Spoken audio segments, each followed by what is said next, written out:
Through the Veil, the Alderwood Mystery. 1.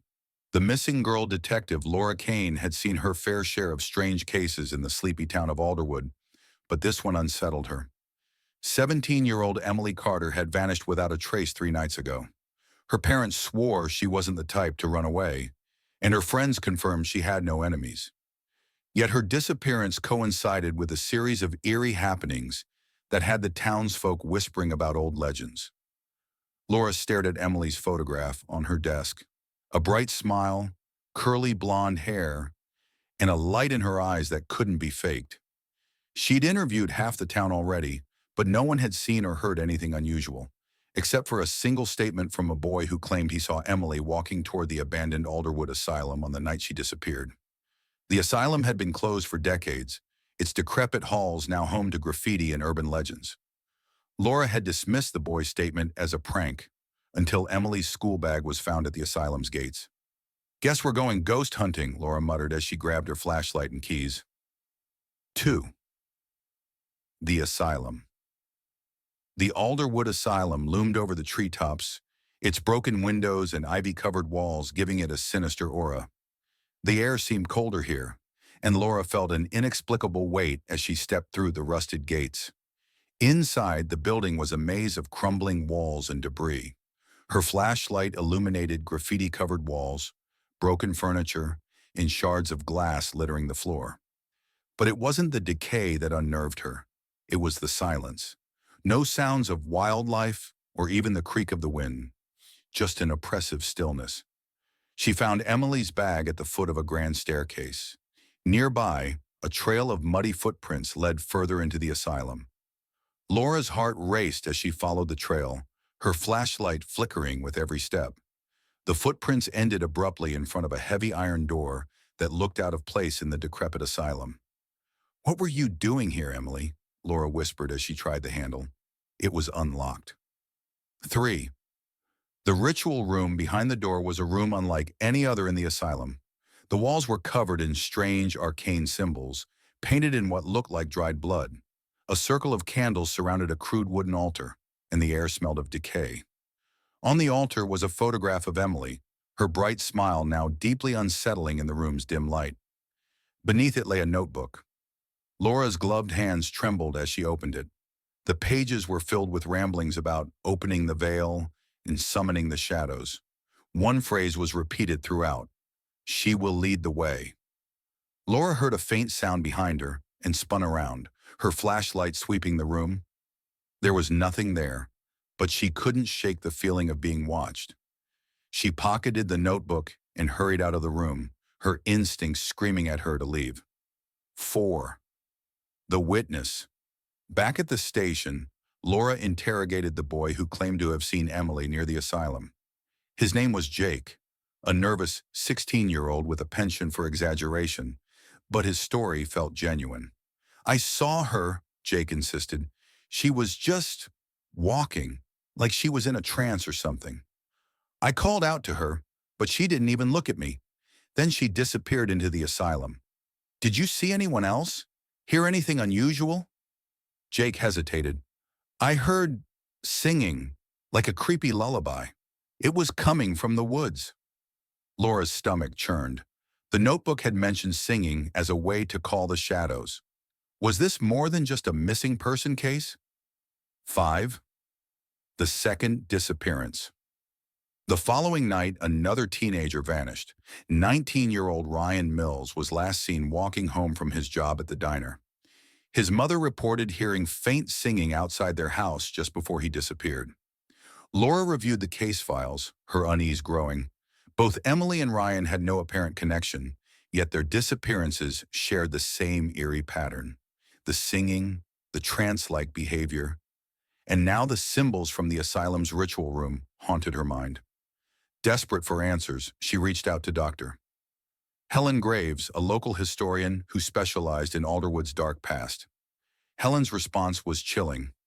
"The symbols you described belonged to an ancient cult known as the Veil Keepers. They believed in opening a portal to another realm, but the rituals required sacrifices, young souls to guide the way." 6. The Search Party. With Ryan still missing and Emily's fate uncertain, The town organized a search party to comb the woods near the asylum. Laura led a team of volunteers, each armed with flashlights and radios. The air was thick with tension as they spread out, calling Ryan and Emily's names. Hours passed with no sign of the missing teens. Just as Laura was about to call off the search, a blood-curdling scream echoed through the woods. She and the others sprinted toward the sound, finding one of the volunteers trembling and pointing at a tree. Carved into the bark were the same symbols from the asylum's ritual room, glowing faintly in the dark. Beneath the tree lay a scrap of fabric, a piece of Ryan's uniform. 7. The shadow that night, Laura couldn't sleep. She pored over the notebook, trying to make sense of its cryptic ramblings. One passage caught her attention. The shadow watches, the shadow waits. It feeds on fear and walks through the veil. As she read, the lights in her apartment flickered. A cold draft swept through the room, and for a split second, she thought she saw a figure standing in the corner. When she turned her flashlight on it, the corner was empty. But on the wall, scratched into the paint, was a single symbol from the ritual room. 8. The third victim. The pattern was becoming clear, but time was running out. Another teenager, 15-year-old Lucy Myers, vanished the next night. Her parents recalled her mentioning hearing lullabies from her bedroom window. Laura realized the shadow's presence was growing stronger with each disappearance. Lucy's case revealed a chilling detail, a fragment of a veil-like fabric found near her house. 9. The cult emerges. Through relentless digging, Laura and Dr. Graves uncovered horrifying details about the Veil Keepers. Not only were they active, but their members included prominent figures in Alderwood. Records from decades ago revealed secret ceremonies held on the night of blood moons. An entry in an old journal described a rift created in the catacombs beneath the asylum, a place where the cult performed their rituals. Realizing the connection, Laura knew she had to stop them before another soul was taken. The catacombs. The asylum held more secrets than anyone had imagined. Deep within the basement, Laura uncovered a hidden door leading to a labyrinth of catacombs.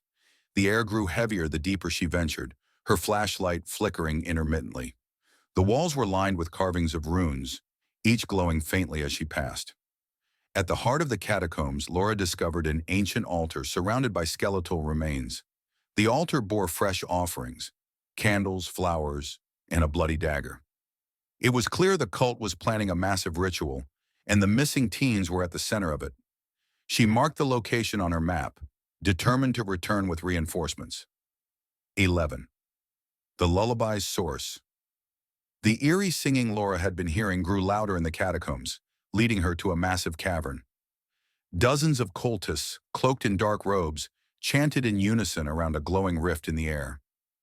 The lullaby was not a human voice, but something otherworldly emanating from the rift itself. Laura realized the lullaby was a beacon, calling the missing teens to the rift. She witnessed Lucy and Ryan among the cultists, their eyes glazed over as if entranced. Emily, however, was nowhere to be seen. Laura's heart sank as she understood that Emily might already have been used as a sacrifice to create the rift. 12. The sacrificial altar. Laura escaped the catacombs to regroup with Dr. Graves. Together, they devised a plan to disrupt the ritual and save the remaining teens. They gathered supplies, salt, iron, and a mysterious powder Graves claimed could weaken the rift's energy. Returning to the catacombs, Laura confronted the cult at the altar. The rift pulsed violently as the blood moon rose, its light illuminating the cavern. The cultists attacked, and a chaotic battle ensued. Laura managed to free Lucy and Ryan, but the rift grew unstable, and shadows began to spill out of it. 13. The cult's collapse. As the shadows emerged, they turned on the cultists, consuming them one by one. The remaining members fled in terror, leaving Laura and the teens to face the growing darkness alone. Dr. Graves arrived with reinforcements, using ancient incantations to slow the shadows' advance. The rift, however, was far from closed. 14. A betrayal. In a shocking twist, Laura discovered that one of her trusted allies, Officer Grant, was a member of the Veil Keepers. He sabotaged their efforts, destroying the powder meant to weaken the rift. In a tense confrontation, Laura subdued Grant, but not before he revealed that the rift could only be closed by someone willingly stepping into it. 15. The rift's hunger. The shadows grew more aggressive, their tendrils reaching for Laura and the teens. Dr. Graves attempted to hold them back, but her strength was waning. Laura realized that the only way to save Alderwood was to enter the rift herself. She made Graves promise to protect the town and the teens, knowing there was no guarantee she would return. 16. The final ritual. With a deep breath, Laura stepped into the rift. The world around her dissolved into darkness as the shadows engulfed her. Inside the rift, she faced the entity controlling the shadows, a monstrous being with countless eyes and tendrils. Using the incantations from the notebook, Laura fought to weaken the entity's hold on the veil. The battle was intense, and Laura's strength began to waver. Just as the entity seemed ready to overpower her, she remembered the phrase from the notebook, "The light within repels the dark." Channeling all her willpower, she summoned a blinding light from within herself, forcing the entity to retreat. 17. The aftermath. When Laura emerged from the rift, the catacombs were silent. The shadows were gone, and the rift had sealed itself. Dr. Graves and the teens were safe, though shaken by the events. The cult was dismantled, and Alderwood returned to a fragile peace. Laura, however, was forever changed. Her encounter with the entity left her with haunting visions and a deep connection to the veil. Weeks later, she found a single phrase scratched into her apartment wall. "The veil watches, the veil waits."